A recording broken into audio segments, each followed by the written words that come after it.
OK，Hello，西西，你好，非常开心能接受我今天的这个采访。谢谢。我们今天在一个非常漂亮的 park，morning，就是我们对，Australia常见的这个状态。对，西西，你可不可以跟我们的观众朋友们来介绍一下你自己，你的背景，你从事什么行业，你的专业方向是什么？好的，谢谢乔安。我是在澳洲已经30几年，91年来的，已经35年了。对，来澳洲的时候是来读大学、读研究生的。我的行业背景开始是做 finance 方面的，就金融。以前在国内南开大学读的国际金融、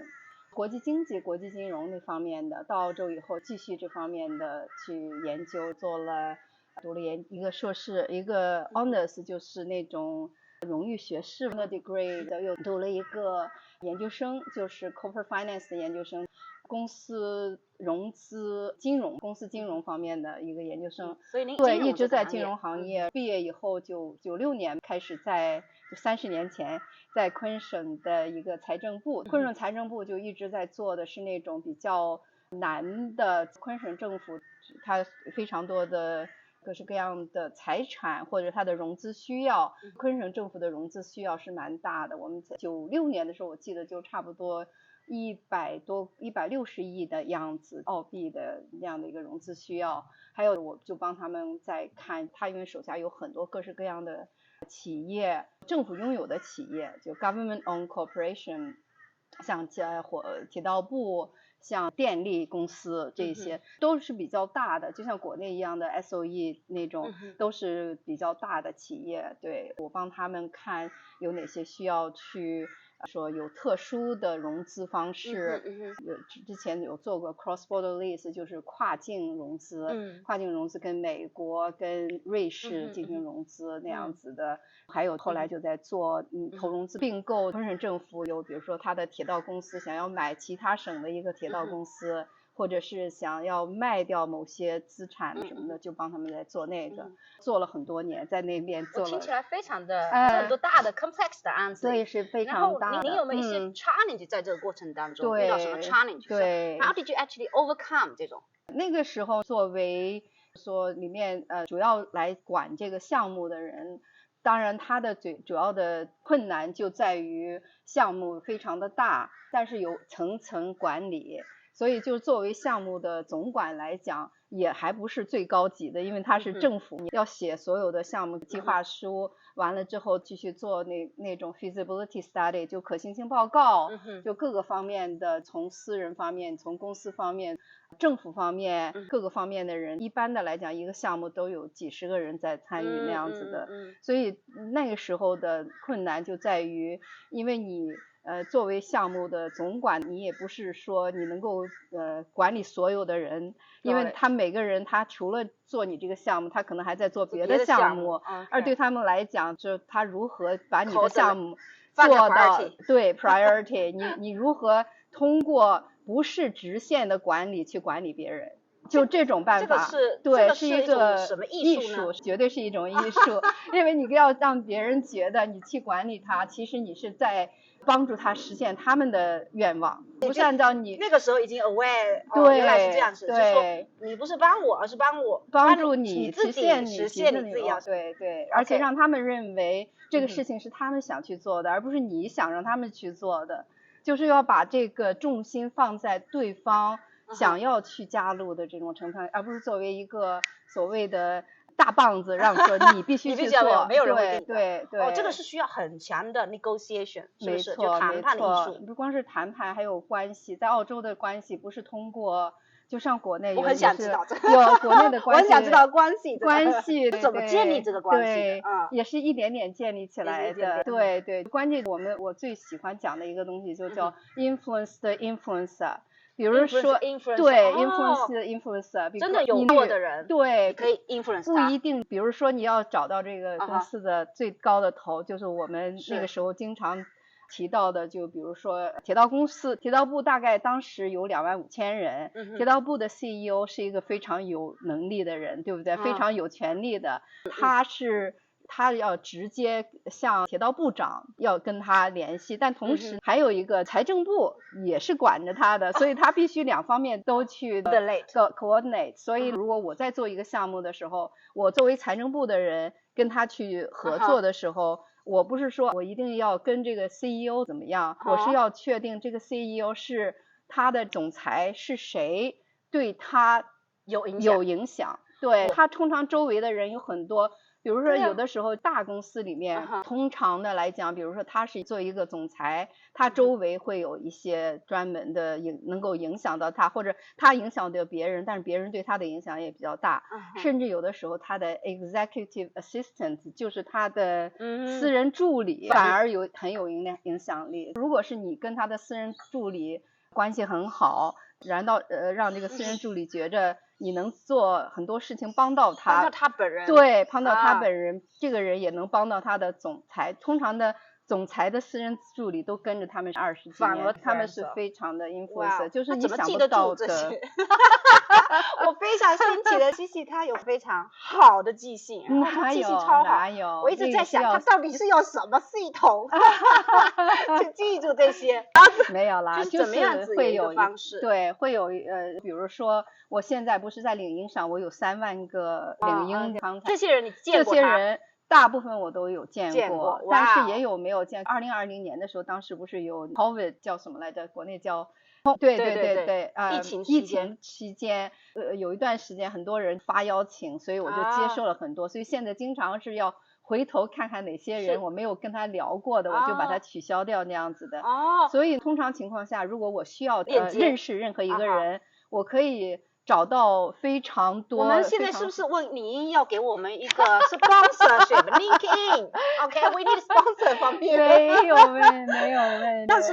我感觉是量变引起质变，对，量一定要积攒到那个程度，是吧？一定要见足够多的人。其实我刚开始自己做生意之前讲到铁道部完了之后，我后来又经过帮他们去上市一个上市公司，这个上市是当时澳洲最大的上市，50亿澳币的一个上市，我又在那个公司又做了几年，到最后做到 CEO 是总裁的 Chief of Staff， 中文讲也就是相当于总裁的特助那样子的。是。对，我会管他的一些全部的说他最 C-suite 那些人，实际上对，还跟董事会有每个月都要有联系啊什么的这样子。但是后来我被国内的一个公司给挖走了之后，做了2年，后来我又觉得好像因为我从30年前开始就是一直在做跟投融资并购相关的一些事情，等到我做到一定程度以后，我就觉得如果我能够帮到小生意主，那对他来讲这是一个非常现实的东西，比如说马上可以有对，我以前做了170亿的生意，170亿的投融资，是，但是真正的管到就是说个人的很少，大部分都是非常大的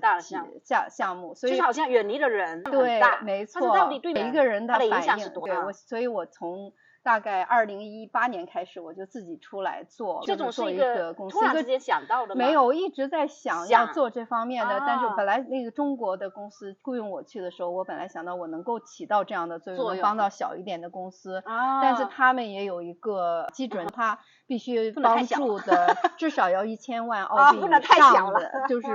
年收入至少1000万以上的公司，在澳洲来讲，小生意能够达到年收入1000万以上的，都已经算是很不错了，就是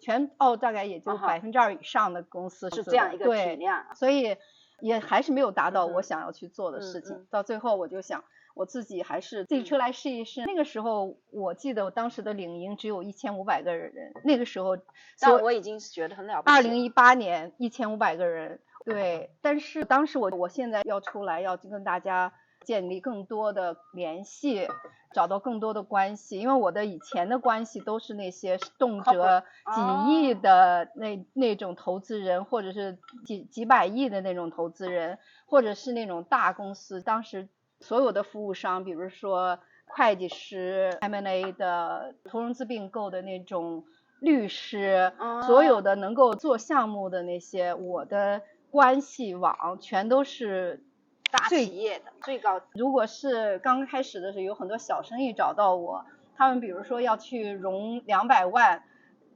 万的资金，对于大企业来讲，几十个亿或者几百亿的来讲，他们不愿意投这种200万的生意，因为对于他们来讲，他要投，他比如说他每年要投几个亿，如果是他一笔200万投，他得投多少才能做完？所以我那个时候开始就得重新结交一些新的，等于是新的这样的一个网络。所以它其实是完全不一样的一个 industry， 不是不一样的环境，人是不一样的，但是整个比如说投融资的过程方式逻辑是相通的。所以我现在从大概2023年开始，我不是被邀请去拉斯维加斯叫什么维加斯，给拉斯维加斯去演讲，他们还正好碰上。我听说你遇见了名人。我遇见了很多名人，但是我最喜欢的这个我不知道中文叫什么，我真还不知道。我不知道，但大家都知道。他是全世界算是最有名的一个 talk show 的。我不知道他是个投资人呢。他自己有他自己，他有自己 TV 秀，对，非常厉害的。但是那次他是去帮助他的 partner 去，特别巧。对，站台他就坐在我旁边，但是我去讲课，我去讲就如何去通过买卖生意来增长你的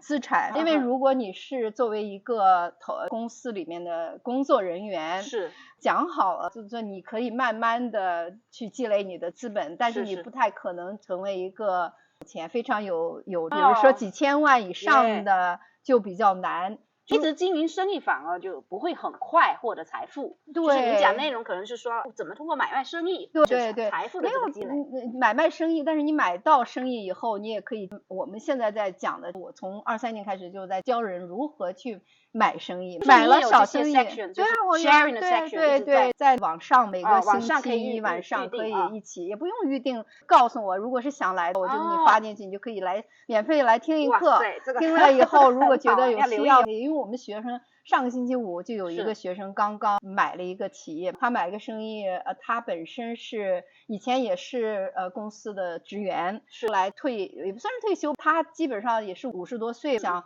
从现在开始他为自己生活，哇，为自己投资，对，他就买了生意，去上个星期他买了一个叫 powder coating 的 business， 喷漆什么的，很多生意，比如说房子需要喷漆那种，或者车需要喷漆，就各式各样的喷漆的生意，而且是在澳洲那家已经做20几年的一个喷漆生意。我感觉您接触到非常多的生意各个行业的都有。对，之前还有一个下星期我有一个悉尼的一个客户要上来，因为之前他要来的时候他是一个英国人，我不知道我有没有介绍过你不是从英国来的吗？他是搬到澳洲来也没多长时间，他想要在澳洲买生意嘛，我就从头开始我在做这个讲座，他从头开始就跟着我，一直跟我做的这个就特别巧，每一节正是他正在进行的一部分那个节奏，对，他到那个节奏刚好听到那个课，对，最后他就去年5月份买到的，这生意将近快1年了，是大概350万左右的一个生意，不是很大的生意，就是一个生意主或者说想买生意人，其实可以通过听您的课程来了解他是怎么样去找到好的生意融资，还有融资，对，因为比如说我们如果是买到的有一个 medical center， 就是那种叫什么医疗中心，对，医疗中心，但是小的医疗中心，不像国内的大医疗中心，他们就是私着的诊所，就差不多十几个医生那样的一个诊所，这样子在澳洲其实很容易融资，是吧？对，我的有一个学生他买了一家100%银行融资，上个星期所以是可以吗？当然可以，上个星期五的那一位更厉害，他融资123%，等于是他还融了一些以后需要用的运营资金也融进去了，所以直接银行给贷款。当然他这一位就不一样，上星期五这一位不一样的是因为他有投资财产里面有一些那些equity 里面资产本身，所以用资产来做抵押，对，但是 medical center 完全没有，诊所完全没有需要诊所的运营作为融资的抵押，基本上算对，他的诊所本来就是盈利的，基本上我就要教大家都是需要有盈利的这样子的，不要去买那种特别好像是觉得很便宜，但是买回来买回来一地鸡毛，可以说是。所以这个课程大家真的是可以听。对，然后的话他就可以用，马上就现场用，对，非常实践课，对，是实践课。有些人他想买，他完全不知道怎么做。对，我用30年的经验，把一些可以让你避的坑都给你避掉。这个大家我们的观众朋友是不是可以在某一个链接下面可以回头我发给你一个链接，大家可以在我们找我的领英或者是微信也可以，这样子对，对我来讲这是一个对别人很有帮助的，因为他们这些学生马上就去买到公司，买到去进行运营。也许刚开始只买了一个300万的生意，但是我们的想法是不是买300万就到这儿就停止了，而是比如说你要买一个那种 medical center 小的诊所，就10几个人的诊所，那么你在这个区有一个10几个人的诊所，再到别的区再买一个10几个人的诊所，再到另外一个区再买一个，因为它成功经营之后可以裂变，其实1+1+1等于6。1+1的1等于3，因为什么？因为你每个诊所的运营成本后方，每个诊所你如果一家诊所，你必须有人在帮你搞你的那些系统，必须有人帮你去电话接听，对，还有后方的那支持追债啊什么的，有很多。只用一个系统，对，你只用一个系统，大家就可以省下来那样的一些成本。对，澳洲做这个生意挣钱吗？挣钱，对，挣钱的。就是说，你看你要买什么样的生意，当然你不可能，如果你买一个那种马上就要倒闭的生意，当然就不挣钱了。就是说你还是要学，对，要知道哪些地方有问题。其实有的时候买到一个。就说不买一个生意对你来讲反而是一个好处。您看这个是非常专业的，对，这句话说的非常专业。你学了之后可能不买更好，你分析之后这个生意并不是最适合你。之前我现在还有一个客户，他是2018年我刚开始的时候，我不是在做 APEC Women's Mentoring Circle， 就是在帮很多女性去西西，咱们还是一个 mentor， 所以我一直问西西你怎么经历这么好？我做很多那种帮助我们本地的就是女性创业者或者女性的人士，这种 mentorship 的这种对，辅导，这些都是免费的，作为这个辅导是免费的，但是因为我在做这些事情，倒是积累了很多的那人脉，就比如说其中这个已经跟我从2018年开始就是我的客户，到现在还是我的客户。他是本身刚在2018年的时候，他是公司一个美国的大公司，上市公司，他们差不多70亿一年的美金的收入。他在澳洲公司里面以前是在做一个等于是 finance manager，那个金融经理，现在他做到了整个 APEC， 就是亚太部门的 director 高管，所以大公司里面也有这个，也能帮助到。对，所以我能不能想一下，像这个女性的 mentorship， 其实能够有这个想法去接受 mentor，其实她也不是一般的人，她也是有在事业上比较成功的。对，她而且是一直想要往上的，这是一个所谓的我们讲中文叫什么，就是 mindset。对，你有这个思维，对，这个认知说我需要再往前，对，而且一直在学习的这样的一个认知。不会固步自封那样子的，就很满意自己的状态，需要一直想就觉得，我觉得还想继续发展，还想去别的地方发展，或者是不同的方向去发展。他之前只是在澳洲一个小部分里面做 finance manager， 因为在帮他们做的第一个生意检查就是 due diligence， 就是尽职调查。是，当时他们公司说是想要投一个1000万的这样的一个小公司，想买那个公司，我帮他做了尽职调查，是按照小时收费的。所以我如果是想要让他继续发展，我的收费就会高，对不对？但是我当时看了以后，我就觉得这个绝对不值的，我就说你应该不用再付给我钱了，不用，我是说你不是说不用付给我钱，而是说你们公司不要买这个生意，你如果想买这个生意，你知道你未来会多付多少钱，不值得，让他已经止步了，就不要往前了。所以我给他发的等于是做的 PPT， 就那种根本不值得讲给他总部看了以后非常的高兴。从现在开始，我们在澳洲的并购每一个都要找到西西。所以我就帮他做了很多年， honest 去告诉他，对，这个其实你不需要再往前走了。对，所以对他们来讲，虽然是做尽调花了一点钱，但是这意味着将来他不会花更多的钱去堵那个坑，他可以及时的止步，对，及时止损，对，没错，是这样子的。所以有的时候你说有很多项目在做，但不是说每个项目都要去做，对不对？你要找到值得去投资、值得去买的项目，因为其实整个澳洲有98%是小生意，对不对？是200万年收入的，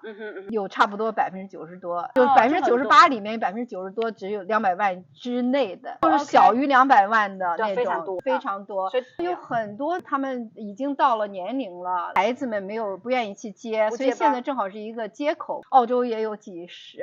美国好像是80几个 trillion。中英文怎么说啊？80几个 trillion 的 wealth，就是要 wealth transfer， 把他的那些的财富要传给别人，传给谁？他的下一代不想要，那么怎么办？就只有像别的人。现在我的学生里面有很多20几岁的，最年轻的22岁，他也要买生意。再多最多的50、60岁的也有，已经做了一辈子的。那个职员现在退休了，不知道该怎么办，我就买生意，也有这样子。职员他其实是有财富的，有，但是他想继续贡献，做点事情，对，找一个很好的生意来做。有不少，就刚才我讲到的那个上京1.5的，他就是这样的人。对，他本身其实在大生意里面做到蛮高的，一年年薪都20-30万那样，在澳洲美金澳币那样子的，相当来讲也算是很舒适的生活，而且他会存了很多那种退休金，对不对？公司给的退休金，又有一些投资房产，他可以很舒服的继续生活下去。退休了，但是他又觉得我退休了没什么事做，干嘛？就有很多人不是退休了就等于是。就差不多了，真的有很多事不能接受退休，对，我都不能听见。我跟你一样，我觉得我多吓人呐！对，继续做兴趣的事情，对，能发多少光就发多少光，年轻人也是，对。您整个过程，我感觉这个是一个 transition。其实很多人可能还是一直在 corporate， 那您现在实际上非常接地气，我感觉。那您会感觉这个东西是会你心里的 calling， 还是说？他其实你有的时候也有一个质疑的瞬间，就觉得有开始的时候是有些质疑的，因为开始我18年、19年这2年做的还不错，就2000年的时候正好2000年 COVID， 2020年不是2020年 COVID 疫情期间，有很多人想融资，但是融资很难，那个时候对，融资特别难，所以也是有一段时间是在想。我要不要去再找份工作？找一份工作也有，我不知道。对，大家分享要坚持。emo 那个瞬间，这种困境还是有，当然有了，有的。完全没有。家人也是没有，也有家人就说你要不然你就回去，因为我当时在大公司里做的年收入也蛮高的了，风生水起，结果还要干这个苦力活。对，有很多事，因为以前自己手下有很多人可以帮我做一些基本的东西，自己开始做事的时候。有很多都得自己做，去见客户更累，是非常累。公司的工作时间也很长，他的随时都在工作。对，但是从另外一个角度来讲，是做的事情是我喜欢做的，所以就不会觉得有多痛苦。可以说有的时候在大公司做的时候，如果是碰到不好的老板，或者是碰到一些同事，因为所有的公司都是良莠不齐的，也许能碰到周围比较好的人，但是也可能碰到不好的人。通常我自己组建的团队都是好的团队，但是你在公司里不可能就自己的团队做自己的事情，你肯定是要找到周围的人去自主性那么强，那肯定的，是吧？自由，我能不能往前推进，可能不是我的能力，对，可能是别人跟你配不配合，没错，那就是如何你去影响别人那样子的。其实在现在我做的生意里面，有时候也是需要这样的，因为如果是你，比如说我让客户，我跟客户说，你想要卖这个生意，你想要卖掉这么多钱，那么你的公司需要达到这个水平才能卖到这么多钱。那么他会不会去做我给他提出了一系列的需要做的事情，对，改革方案，他会去执行。对，他有的时候不一定会去执行。有一次我去做那个。就是 business coaching， 帮他们做生意导师，有一个公司是做 MSP 的电脑方面的，专门帮助大家解决电脑疑难的，公司电脑疑难的。他们的公司现在之前我去的时候帮他们做的时候，他是一年年收入300多万，但是他的客户有很多只是按照20年前的收费在收费，定价还是20年前的定价应该至少要翻好几番了，对不对？20年的就通货膨胀也得好几下了。所以我就跟他说，你这些客户需要把它给涨到现在，你比现在的客户稍微便宜一点，但是你要涨到现在的一个水平，对不对？作为他们是20年的客户，给他的一定的奖项，可以允许，但是你要跟他讲明白是这么回事。帮他找他300万，帮他找出来1200万的年收入，但是他不去做。他说我要是把这个公司费用涨高了，我的客户可能就没了。他担心他可以做少一点客户。对，因为他觉得不接受的人就不要做了。我现在挺舒服的，说实在，他就没有想要去增长到那么高。对，那也有这种客户，有的，就是说最后你就觉得我帮他提出这么多好的做法，他没有去做，那也没办法，因为是他自己的事情，所以是这种事情会碰到的。但是很多情况下，你因为在这边跟非常多的人在见面，非常多的人去花70%的时间去见客户或者见合作人什么的。这些人不一定每个人都能够做到未来的生意，或者是怎么样的。那你怎么克服这个？我觉得这个很大难题，因为我可能没有耐心。我不想啦。因为我觉得是一个 business 生意，是一个长期的生意。对我来讲，就是你不管结果，对，你仍然愿意这样子状态下去。对，因为我比如说前天我有一个我的学生之一，他正好有一个 QBCC 昆省的建筑管理的那个系统，是他有一个东西要做，他想让我帮他签了以后，他能够拿到这个 license。我就看了以后 ，QBCC 要那你听我说，我看了以后，我说我没办法，我不能帮你签，因为帮他签必须有一个 public practice 的 certificate。虽然我是澳洲会计师工会的，去年我是澳洲昆省的副会长，是全球的，不是去年我是昆省的会长。全球的副会长，对，我是去年是这样子的，但是我没有因为我一直在做投融资，所以我并没有去做会计，我没有去拿会计的证，我有牌照，但是没有去为大家服务的，最主要的是 auditing 进行审计的一个牌照，我没有牌照，所以我就在想，我随时我就马上就帮他去想到。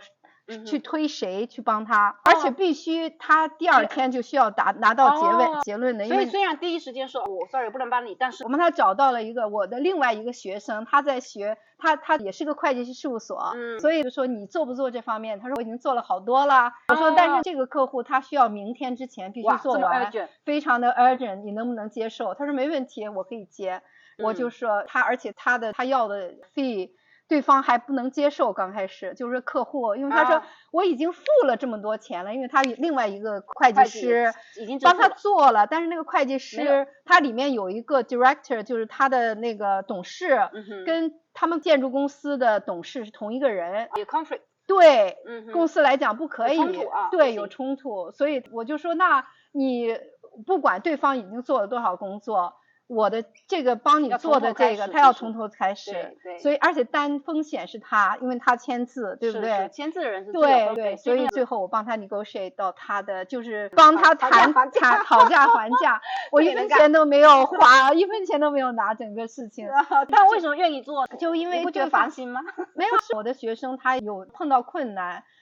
就问到我能不能帮他？那我既然能帮他，我就帮他，是这样一个长期，对，是一个长期。对，当然我本来有一个 hourly charge， 对不对？平常每个小时要付多少钱？对，专业人士对是这样子的。但是他就说我已经付了另外一个，就是那个人这么多钱，我现在没有办法付你，但是将来如果是再做一个项目，你可以把这个钱放进去。我觉得这可是这样子，把这个时间放进去，将来有没有就是另外一回事了。但是对我来讲，1个小时的时间还好了，我都可以做的。因为不是像如果是我因为大公司，那可不行，我有的时候还需要说那种 chargeable hours 啊之类的。以前我在大公司做过的，每个小时每6分钟都要计算下来。对，6 minutes。对，现在比较好的说，我想做什么，我可以自己去安排。对，就比如说现在我们2个要聊一聊，对不对？对，没有问题。我们这个很简单的，要做就做了，是这样。刚才回到您刚才说的 challenge 这个部分。分，在您怀疑的瞬间是什么让你坚持下来？其实坚持下来一个，我其实也有一个很好的生意导师，我那生意导师，因为我很重要，因为我个人来讲，我本身就是我之前可能跟你讲过，我不知道你有没有记得我的。你如果是看到我的微信，你就知道我有3样东西在我的微信上面，就是写的一个 positive、proactive 还有 persistent， 就是3个 P，对我来讲这是我的信念。第一个 positive 就是要正向思维，proactive 就是主动的去做事，persistent 是坚持，我就是要持之以恒，不管怎么样我就做。对，因为我的导师也说，你如果是比如说你现在试了999下，可能最后一次你永远没有失败，如果你不停止去努力。是这样子，就是这个什么难免丑，给大家介绍一下。JT Fox， 我以前有跟你提到的 JT Fox 也 Double X， 他对我的影响还是很大的，因为我本身自己做生意来讲，从2018年，当时我有3个选择，一家大公司，4大之一请我去做，还有一个中等的小一点的公司也请我去做，还有一个就是那种 investment bank， 就是专门做投融资的那样的机构。但是当时我就在想，如果是我继续替别人去做，我是不是还要之前遇到同样的问题，对，所以我后来我就去问我导师，我说我想要自己开个公司，你觉得如何？他说你有这么多年的经验了，当时对，为什么不干呢？就是对，不用管他有个讲法，我觉得最有意思的，他就说 Jump out of the airplane and I will be your parachute。他说你从飞机上飞出去，我会做你的降落伞。天，这个是太哪有这么刺激的，很刺激的。人在做决定的时候，我觉得您这个给我的感觉就是什么时候做这个决定。比如说您这个时候说 OK， 我出来发现 COVID 来了，或者疫情了，这个不容易开展，大家见不到面了。对，我又想家人可能跟我说还回去对，反正舒适的生活我也可以接受。那最后其实让你坚持下来，就是这种不干就好了。对，去努力，不断的去见我的客户，那个时候2020年的客户也有，就是说接受了很多新的客户，因为又有。虽然是说见面见不到了，但是在网上见面更容易，反而有不同的视觉。当时就是有美国的、英国的、新加坡的、香港的客户都有了，反而增长了一个全球化。谁也不知道这带来什么。对，因为你要去买生意、筹资或者是融资，在全球都是一样的。对，当然有一些文化的差别，有一些地域性的差别，有一些税法或者是监管方面的差别，但是你只要是知道有这些差别，也要去看，那么就可以解决。对，不是说最怕的是你埋着头也不看就去做了。对，我就经常我在做我的 program 里面经常讲的一些案例，其中有个案例我就讲的挺有意思的，也是这种做 IT 的 managed service， 就专门帮公司去管公司的那些电脑那方面的东西，他们就是因为没有考虑到公司的这种 culture， 就是公司的企业文化其实在澳洲也很重要。是的，对，企业他本身他买了一个300多万的公司，他原来的公司就比这个300万大一点，他买了个300万的公司，本来是想因为在澳洲有很多时候你想去一个一个的招兵买马很难，所以他干脆就买了这公司，准备把他这公司的成员20几个人作为他们的新的就新的工作人员，他等于是不是为了去买这个客户，而是去买工作人员。天哪！结果他没有去做企业文化的去尽调，不一定好用。20几个人，3年之后只剩3个人了，不一定好用，就没办法了，就等于是那个生意完全是失败的去购买。是这样子，他购买不是为了购买生意，而是购买人。对，有很多这样做的。现在尤其是在高精尖的科技行业，有非常多是这样子。他以为说你们团队已经招了这个适合的。对，而且你去团队现在不是那种高精 AI 的人，就工资特别高。如果是买一个这样的公司，你可以觉得我能够买到这里面的员工，但是不确定，因为员工每个人他待的不舒服了，随时可以走的。现在澳洲方便，对于员工来讲特别方便。他可以2周 notice 就对，你没有办法给他太多的那种限制，对。所以很多这方面的尽职调查要做，是这样子的。我看到您这里分享的，我比较感兴趣人他在转变过程中的。我看到第一个转变，您去 corporate， 那您在 corporate 之前，我之前是听您说您也是申请 student visa 在这里是，而且你还有点挫折，你可以跟大家分享一下，我最喜欢听这个。对对对对对，没错，我的学生签证我来澳洲之前就有一个挫折，因为当时我是托福全球第2名，澳洲的领馆就不相信，就是北京他们不相信，就非得让我去见面。我就见了面以后，他开始是为了什么事情，他把我的那个东西给拒了。我就说怎么回事？为什么拒绝我的？然后成绩太好了，我就写这些东西告诉他们。他说哦要见下面就说因为你之前的那个拒你没有写在上面，说是被拒了。然后我说你当时发给我的时候，我觉得是你们做错了，为什么认为那个是拒绝我的？我以为那是我们正在一个过程中，是不是？过程中没关系了。到后来见了面以后，他说哦我相信了，没问题，就给过来了，允许我过来读大学嘛。很多人遇到这种情况就说去你的，我再没有了。那个时候我就觉得干嘛就试一试。再说我就不明白为什么我会被拒，因为我的学习成绩那么好。对呀，他就说不相信，他们不相信。我说不相信，那你给我一个机会让我去表明一下，对不对？我这个还是有争取再去。对，去争取。我不太愿意随便就接受失败，可以说是，就是说不断的不能去争取。No as只是 take no as a feedback。对，不是说对，没错。一直去试 no 就会变成 yes 了，是不是？这个里面我觉得大家真的是非常需要学，因为很多人一受打击说不行那就放弃算了，做什么都是放弃算了。但是你会把 no take as feedback 说为什么？我觉得不对，逻辑不自洽，那我争取。对，还有一个就是我95年当时研究生快毕业的时候，我又申请，当时澳洲有一个签证叫做 highly educated 的一个 visa，需要拿到研究生的才能够拿到那样的一个签证，所以我去申请的时候，他们开始又给我拒了。后来他说原因是什么？因为之前被拒过签证，他把那个作为被拒了，所以这个又给我拒了。我说你为什么你都不看看之前拒为什么被拒？而且我最后 approved， 对，还是有拒，没错。而且当时我在 UQ 读研究生，同时也在教大学生3年级的税法。因为有工作之后，我马上又被昆省财政部录取。是，当时他们有400多个人去申请，他只收了2个，所以你拿到这个位置是很难的。他们居然就这么随随便便的就给我拒了，所以我就很生气。因为我的工作里面办了很多是签证的事情，我跟西西也沟通过，很多时候也请教他。客户有的时候我觉得怎么移民局是吧？他做很多事情是很混乱的，我必须要说这个事情。澳洲的移民局他混乱，而且他不知道自己在做什么的人很多，怨言很大。我们对他，但是很多时候我们的客户也会遇到这个情况。其实我觉得很好的案子，自己会鼓励说，就不停的去找办法，对，去看为什么，因为他的系统本身设置是有缺陷的，他不可能照顾每一个人，他就这样 bang。你如果放弃，你就永远就只收到一个 no。 没错。但是如果你争取，你说原来人生的边界可以这么广，你知道我是可以去 challenge 这 case， 对，就是可以挑战它，可以说出你的理由，就是那您的气势是一半是自己 DNA 里面有的，还是培养出来的？可能 DNA 是有一些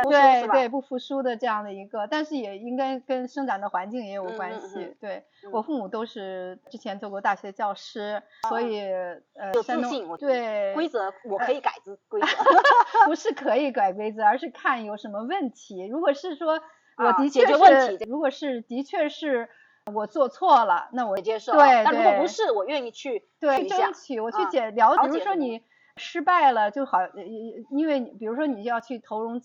找投资人，是很多情况下投资人不一定告诉你真实的原因，就是他不投资的原因。但是你如果是不拿到他真实的不投资的原因，你永远不知道如何去避免他的这些错，对不对？所以说要不断的要去问，为什么？有的比如说有个客户，他想要让我帮他做一件事情，最后又说我不做了，那么我肯定还要去跟他见面，就说我们一起喝个咖啡，再聊一聊为什么怎么回事。对，我完全是因为想要去改进。比如说我有一些什么事情做得不好，我希望能够改进一下，未来我更好的去服务，或者是你将来有别的其他的需求，我也许可以帮得到，或者你有什么需求，我可以找别人帮你。因为我在澳洲毕竟有很广的人脉，对不对？昨天就有一个人也是美国人San Francisco 的就过来就问我，他想要找一个什么样的人帮他做 CFO， 然后我就忙的我这边身边有不少 CFO， 好多人请我去做 CFO， 但是我觉得个人来讲我更喜欢做投融资并购，去帮别人去买卖生意。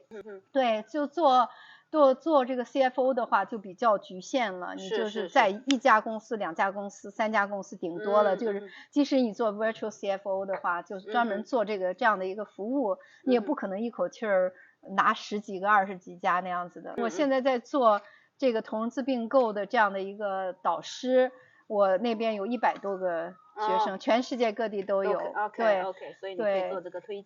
对，是这样子。我们屏幕前可能有很多人呢，我觉得都会有，我自己本身也是，就是我们人生职业到一个程度，我就想，我想做新的东西。对，我有这个感觉，我觉得这个东西我可能，比如说我现在可能想做的一个事情，我觉得移民我做到已经腻了，那个就重复让我烦躁。那这个时候我会有一个想法，就很多人都会说我要尝试一个新的东西，然后这个东西我不知道结果如何。那旧的那个模式有点像您那个旧的那个模式，其实很安稳的，就别人会说这是你的经验的所得，你最好一直做就好了。然后你又看到是内心的感受，我想试新的，因为我觉得我的才能在更广阔的世界可以被发展。这个时候人家做抉择的时候，以什么东西基准作为判断，我要还是不要 take 这个新的挑战？对，我觉得有一点就很好，就是说就是我不光是说亚洲人嘛，就是女性也有这个问题，就是我们一个是比较感性，再一个呢就是有点瞻前顾后那样子的，比较保守，要看到很多，比如说确定有一个前景是这样子，当时我要做生意，这个前景呢有可能我做得很好，也可能是非常的失败，1分钱也拿不到那样子的，也有这种可能性。但是如果是你想象的未来，比如说未来10年，你在做，如果你继续做你现在做的事情，你会不会快乐？个人来讲，这个没想到，就当下没想到那个。对了，因为你要看到未来嘛，对，未来持续做那个事情10年、20年，对，你会不会依然开心？对，没错。以开心为作为标准吗？当然，开心不光是说心情开朗，开心有很多情况下，开心一个是也有包括对你来讲什么是比较重要的，比如说我是喜欢的去帮助别人，那么如果我帮助到别人了，那么我就开心，对不对？这个事儿本身让你开心。对，就是说如果是你帮助到别人了，从金融角度来讲，从挣钱角度来讲，那么他们就会自动的跟来，就会有回报。对，就是你只要真的帮到别人，你帮到别人，别人就说我觉得之前我也帮很多人嘛，他们就说呀，西西你帮到我了，我能帮你做些什么？你告诉我能帮你做到什么？然后他们就会变成我的怎么讲呢？我们英文的讲法叫 sponsor， 就是他会也不是赞助方，这个 sponsor 跟 mentor 的差别是这样子。sponsor 可以说赞助是精神上，更多是精神上，他会帮你去为别人，就在别人面前去讲你的好话，对，推荐你，我觉得这很重要。对，这个就是人家不停的来诉说你的名字，来诉说你的故事，这种事情没错，因为有的时候，就比如说这种帮助也是帮助。他们今天晚上我还会去昆大的一个 FMAA，就是他们的金融管理一个协会吧，去做演讲，就是他们是讲那个，就是说如何提升他的，就因为他们还是大学生嘛，大学生或研究生，对他们来讲比较重要的一个是就是对于他们未来的职业规划，如何找到第一份工作，如何就是各式各样的东西。那么这些东西我都经历过，我可以跟他们去聊那样子。这些就是分享。对啊，这些就是纯分享嘛。纯分享。那纯分享之后，他们这些人如果是有一个人按照我说的去做了，然后达到他们成功了，他也会记得我，因为好多人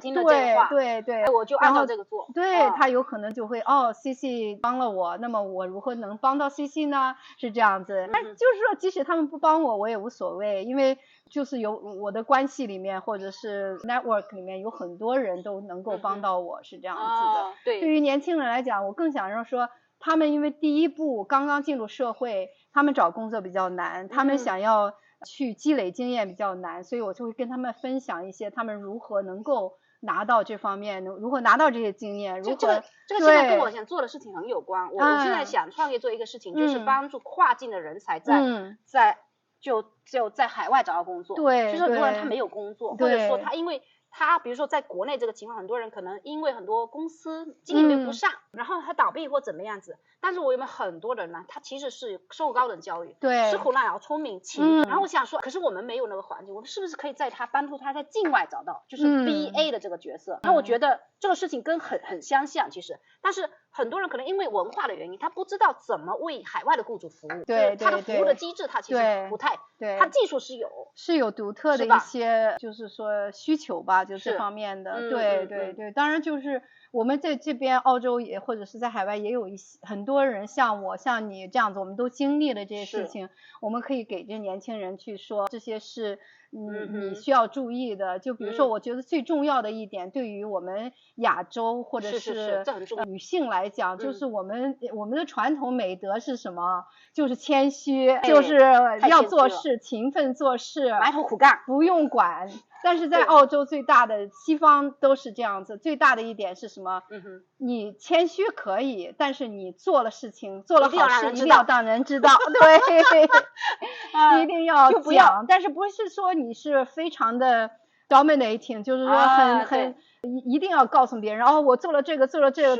个，但不要害怕分享，对，要分享，但是需要在分享的过程中呢，如果你能够把别人也放在里面。比如说你跟另外一个同事一起做的一件事情，你也把它包括进来，对，把别人分享进来，这样子呢，就是大家共享一个奖杯。对，你如果是等于想替别人在讲好话的时候，别人在背后也会讲你的好话，是这样子的。就是一个人生哲理，我觉得对年轻人非常非常有帮助。对，不要把这个事情光想着自己要分享，要觉得要把别人包括在里面。我现在才知道这个 CC 的 strategy， 现在大家偷师学一下，对年轻人帮助是非常之大。然后呢，有时候我采访就是像您这样子的女性的这个创业者。然后我也注意到您也有在就是 Women's Mentorship 里面做，您对于女性这个特别的关注，是不是？就是您愿意是带下一个 generation 的这些年轻的 entrepreneur 出来？没错，没错。您觉得在这个过程当中，女性其实是应该往哪一个方向努力是更好的？是不是说，因为他们很多 challenge 人生的 challenge，比如说他可能人生遇到一个事情是说，我们不可避免结婚生孩子这个时候，就是。然后他的职业的规划，他对于他自己未来的这个就是愿景是怎样？您自己会对这些年轻的这些女性或者就业者会有什么一个想法？就是他职业规划方面。对，我知道，因为很多人就说女性要生孩子了，那么就没有办法再工作了。是，就是我个人的经验嘛，我第一个孩子是我工作了以后大概5个多月我就生了第一个孩子。其实我去见他们的时候，就是财政部我已经怀孕了，但是那个时候还没有显怀，所以他们并没有问这方面的问题，不能问，好像他们也不能问。对，但是我刚刚就是说工作5个月我就请假，但是那时候不是还没有工作12个月，所以你拿不到产假的吗？是，所以我只请了3个月的假。我3个月完了之后就回去就全职工作了，第一个孩子。然后那个时候我这3个月期间我也没闲着，就是说孩子睡觉的时候我就在学 CPA， 就赶紧对，就是会计师工会的一个就是等于是执照牌照那样子的，就是边看孩子边学，然后回去工作以后又是看孩子又学又上班，100%的上班那样子的，也都做到了，而且我拿到就是不能断掉他这个学习。对，我认为是不能断掉学习。当然呢，现在有很多尤其澳洲比较重视的，就是说作为妈妈来讲，你需要就是花很多时间在孩子身上，所以很多人是说就是通常我第2个孩子的时候也是我请了1年的产假，就是1年的产假，因为我第一个大孩子大一点4岁多，第2个孩子也在这1年，就是说很享受在家里面看孩子的这个过程，是这样子的。但是呢，我平常就是我现在就是后来我就问我女儿跟儿子嘛。我说你们有没有觉得妈妈缺失？就是说没有很多时间，我一直都是全职工作嘛，就说有没有很多时间陪你？他说没有，因为我那个时候工作的时候，就是全职工作的时候，大部分时间就是说晚上我回到家里面跟他们在一起，肯定是非常的专注，就是跟他们在一起，然后 quality time 就是非常有质量的时间，每天早上送他们去上学也是很那个注重的，然后每个周末我都会带他们，要么去外面玩，要么去游乐园玩，或者是当然也会带他们去中文学校去学画画呀，去学中文啊什么的。是。所以对他们来讲，他倒没觉得，并没有觉得，而且他要24小时陪伴哈，没有，而且他质量的陪伴。他很有意思的一点就是，他觉得看到我做什么事，是一种对他来讲是一种标准，就是他做事情的标准，他也跟着我去做，这个反而形成一个非常好的 role model， 对，我不需要去跟他讲如何，他就去会做，他自动的去会做。我就是我女儿她现在孩子也10个月了，刚刚10个月嘛，也是一直在上，她是1个星期还上2天班那样子，然后也拥有自己的诊所，然后反正就是说很多事情都就是我们作为一个案例，或者作为一个就是说这样的一个榜样吧，对他们来讲，我们可以就是 women can have it all 是吧？我们也可以用家庭小孩事业该干啥都能干。对，但是呢，当然你不可能说是所有的都同时拥有，就可能比如说你生孩子的时候，可能孩子占更大的比例，是你工作可能就少一点。你如果是孩子长大了，就像现在这样，对我来讲工作就比较多了，对，重要那样。其实就是那个时间里面可能有一些权衡，这段时间对陪伴有点重要，那就把这个时间专注在这个事情上。对，但是呢，就是不要停止学习，一直要学，即使是你在带孩子的期间也要学习，就是你如果是想要在你的专业方面继续发展的话，因为不管是你是学什么专业的，你都必须要保持你的这个专业学习能力。像我们会计师事务所都是有一个叫 continuous professional development，就是持续学习，每年都有多少小时的持续学习那样专业学习。哇，非常好，非常开心 Cici 跟我们分享。我们还有一个就是内容，我自己想说，因为我很多客户是拿到绿卡之后来澳洲，他其实还在问我说找工作的事情，那他们是比较成年了之后再过来，就是说他其实已经事业有成了，然后呢他是整个的一个转变。那么很多人可能都想问，我也问，可能像您这样子更清楚，就是说像他这么一个情况下，我内心感觉，我觉得他们不舍得的东西太多。对，没错，他不愿意从头开始，他就想人给他空降一个东西给他，空降房子给他，空降工作给他，什么都给他安排好好的。然后他没有任何的这个心理落差。您觉得是这样吗？这个是不太可能的。因为其实我有一个朋友，就是以前的南开大学国经系的同学，他是到澳洲的时候已经30多岁了，35岁开始，在国内已经工作了10几年了嘛，到澳洲以后他才开始去学会计，因为在国内学的是国际经济嘛，在澳洲才来学的会计，从头开始35年开始学习，但是他从那时候开始到现在也将近20年了吧，就说我的年龄了，将近20年了，他一直在一家就是 not for profit， 就那种叫有个 legacy 嘛，在那里工作，做那个会计，也比较稳定，对他来讲就是说生活他的圈子都比较稳定，但是我当时他刚到的时候，我就觉得这一点就非常勇敢，就你要有一定的得失嘛，一定要得失，有得失的，就是你在那个终点的时候从头开始，其实对吧？对，没错，从头像一个非常 humble 的一个学生，对。但是呢，有一点就是，如果是你这是一种路线，就比如说你找一家比较稳定的公司，继续做这家稳定的公司的某个行业的职员。再一个呢，其实还有一个就是买生意，就直接买生意，对，就直接买一个生意创业来讲比较更难，因为你在一个陌生的环境里面去创业，相当于你要从头学起，从头会碰到很多困难，因为像澳洲基本上小生意200万以内的小生意，3年50%都死掉了。哇，3年50%就死掉，真的非常了解，对，非常的难。所以通常来讲，我教大家去学如何去买生意呢，也有这样的一个想法，就是你别人的生意已经经营了10几年，是已经有固定的客户系统，然后还有货源什么的，就不管是什么样的项目，什么样的生意，是你如果比如说再加上你在国内的一些好处，比如说你在国内是做建筑行业的，你到澳洲来讲，我可以把国内的一些东西弄过来，这个资源也是对，那你可以在澳洲买一个这样的公司，那么就可以连起来了，对不对？也没有浪费掉你的资源。对，但是这很重要的一点呢，是在澳洲买的这家公司，你一定要做好尽调，因为不是所有澳洲公司都能够。比如说他去年盈利是100万，并不能确定明年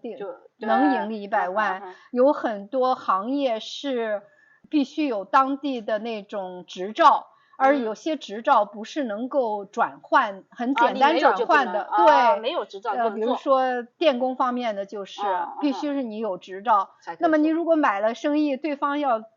退休了，那你就没执照了，你这生意不是白买了吗？对不对？就很多坑，对，很多坑，所以大家其实还是要去学，其实他们可以先来您这儿先听一听，可以，我感觉至少有个概念，是不是我想要？对，如果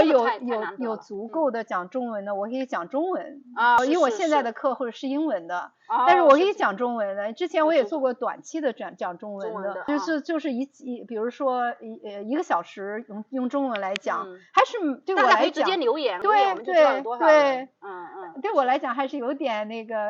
挑战的讲中文，他讲顺了，因为我在澳洲整个的就专业都是在澳洲嘛，所以都是讲的英文。然后之前在南开大学，我们也是专业英语的所以。我从88年开始，就是专业方面都是英文的这个语系，所以有的时候讲中文的还需要把它翻译过去，有点想一想这样，想一想要怎么说。对，哇，非常感谢，非常感谢西西今天跟我们分享，而且我们还分享了西西她遇到了挫折。是啊，没有了，哪有没有挫折的事情啊？对吧？然后有很多客户做事情也有会做挫折的，是吧？比如说你要帮客户卖一个生意，如果是客户资料都不提供给你，你就得慢慢的等，然后不断的催，然后有的时候还催到客户很烦那样子的。但是你为了达到一个最终能够帮到客户的目的，你就得去做，对不对？最后就是有些事儿挺难，挺不想做，挺烦的。好多工作就是很烦也得干。对，但是要看到未来，看到未来的结果是什么。您说未来，我一直有想，我说一个人他怎么看到未来呢？他是有 vision 吗？他是可以啊，你可以做 vision board， 你有听说过吗？是吧？就是你可以拿一个白板，然后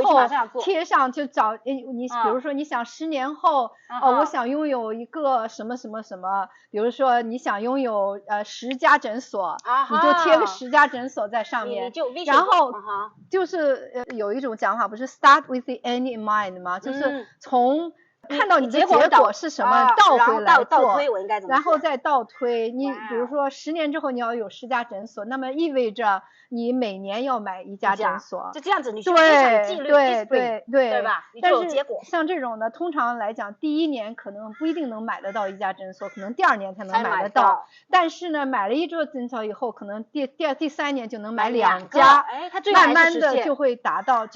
但是你必须要有一定的所谓的 discipline， 就是对你自己无论如何你要做，对，给自己设定了一个目标要去达到。然后呢，在达到的过程中，要对自己